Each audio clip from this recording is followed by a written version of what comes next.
I think no more experiments. We are not a laboratory. We are a nation that wants to live in the land that was given to us, to the Jews, by God.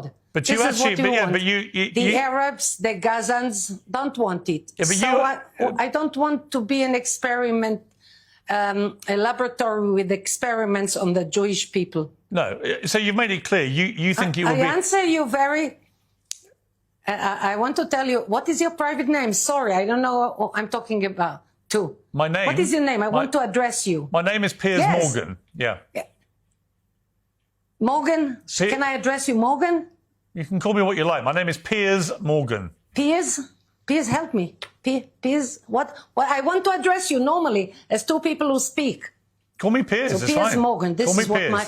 Call me Piers. Piers, okay. So I want to tell you, you want to proceed with an intelligent dialogue, or you are the interviewer and answering.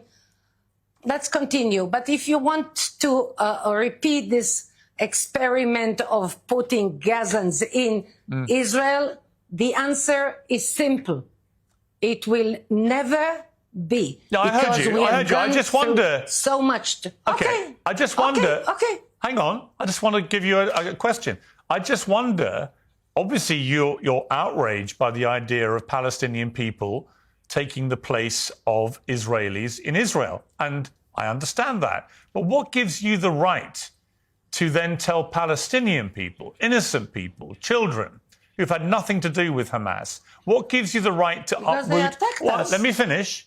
To uproot those people from their homes and expel them in what would be ethnic cleansing, which is a war crime, as you know. They attacked Israel on the 7th of October. Yeah. They massacred Jews on the 7th of October after we evacuated Gaza for their benefit. What is not clear in what I say?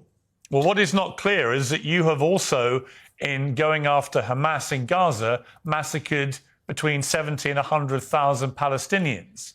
And at what point does that become disproportionate? At what point does the fact that that the Israeli government continues to prosecute this war in a way that kills so many children, does this become something which is completely unacceptable? Okay, not acceptable. So it's a fact. If they had not, you say that it is not acceptable. I understand that it's not acceptable by you. I think that if the Gazans hadn't started, the Hamas hadn't started the attack, there wouldn't have been a war. Yeah, but here's the thing, here's the problem, Daniela.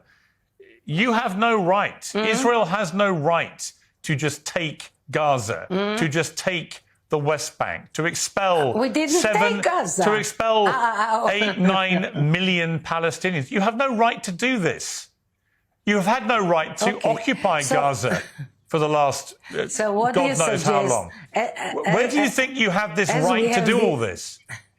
You're furious at the idea of any part of Israel being given up for Palestinians. Fine. Okay. But why would you then think it's fine for you to take over Gaza and the West Bank? May I ask you, why do you repeat the same question 3 times? I'm going to give you one last chance to offer some empathy or sympathy or sorrow about the deaths of 20,000 children in Gaza. Are you capable of doing that? I can tell you that had you cared, and I don't believe you that you care a tiny bit about one killed person, if you do not use the means that you have as a media person to stop educating children. I gave you 4 chances. Jews. Okay, you gave me 7. You gave me 7. And you know what? You couldn't give a damn, could you? That you are to blame more than me. You don't care, and all you want is all the Palestinians gone. You can barely even bring yourself to say their name. All you want is to take over the West Bank and Gaza. You don't care how many die in the process. You want them all gone. You don't care, do you? That's the bottom line.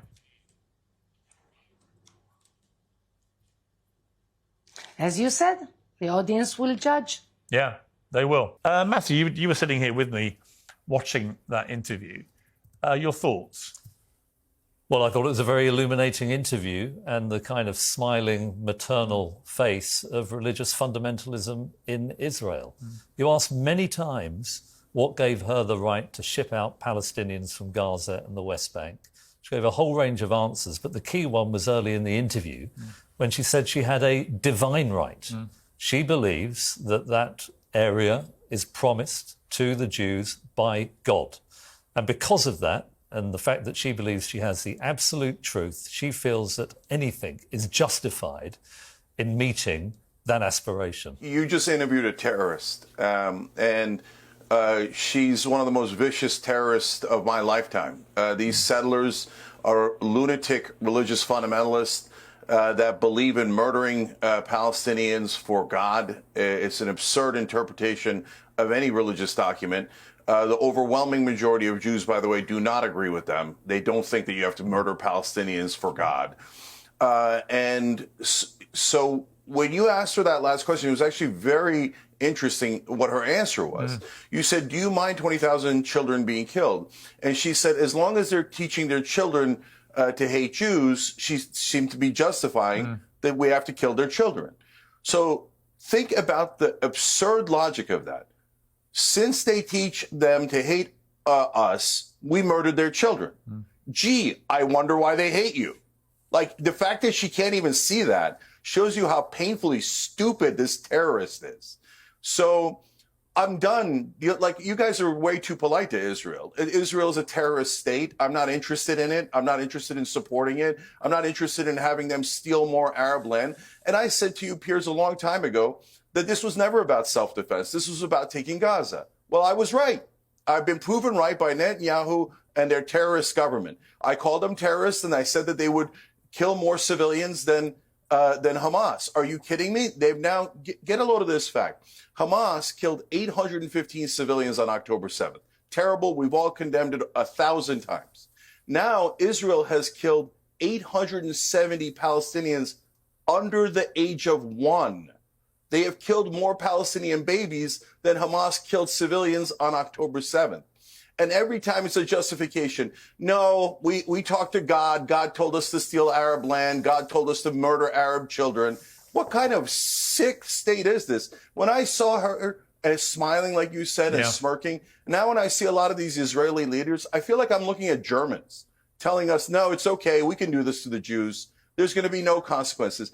And their smugness partly, Piers, has to do with the fact that they think we own America. There's nothing you can do. We control the largest military in the history of the world. We can get them to do whatever we want because AIPAC has bought the entire U.S. government. And she's not wrong. She's not wrong. I mean, today Trump is talking about, you're not going to get the Epstein files. You're not going to get anything. We're occupied. We're all Palestinians now. So we tried to learn from the Holocaust. Okay. We tried to learn from World War II, and we all said never again. These laws should not be broken because it leads to terrible situations. Israel then said, no, we're above the law. We get to break any law we like. And now, and in the case of the Germans, they were killing 6 million Jews. They killed 13 million overall. We were trying to stop a Holocaust. In this case, Israel is the one doing the genocide and saying, well, I mean, why are you trying to stop us from killing innocent Palestinians and taking their land? Because in that analogy, you're the Germans.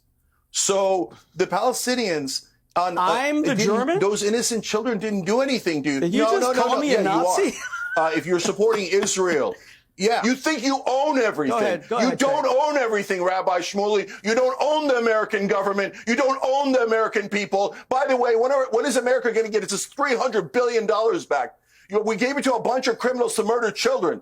Okay, you murder children with our money. Every day you take money out of my taxes. I go to work every day, and then Israel takes money out of it to murder Palestinian children. You've murdered 20,000 children already. You're the aggressors. Israel has already killed more babies than Hamas has killed civilians overall. Israel has killed a stadium full of women and children, and you are surprised that we compare you to the Germans? When do you hope to get to Gaza? Right now, we're having a pit stop here in Gallipoli, Italy. We'll be leaving out on Friday. It should take about a week for us to sail to Gaza. We're going to keep the attention of the world on what we're doing. And so about a week, 8 days or so is assuming we don't get intercepted by Israel. Okay, well, Jacob Berger, I wish you safe travel. I hope nothing untoward happens to you guys. And like I said, we had a whole. That's all. Huh? That's it. I don't think you're going to make a shred of difference to what's happening in Gaza whatsoever. No. Well, Piers, I mean, honestly, I don't know why you totally shifted your tone here. You know, you were being very critical of Danielle, and now you're acting like a Zionist with me. No, I'm not a Zionist, and I'm honestly, not. It's despicable the way that it's despicable the way that you went after Greta, who has more courage and more honesty in her heart than you will ever have. Yeah, I don't agree with that either, but that's fine. That's your opinion. You're entitled to it. And you tell Rabbi Shmuley that he'll burn in hell as well, because obviously he's a shame to Jews, him and Danielle. Okay. And free Palestine. All right. Nice to see you, Piers.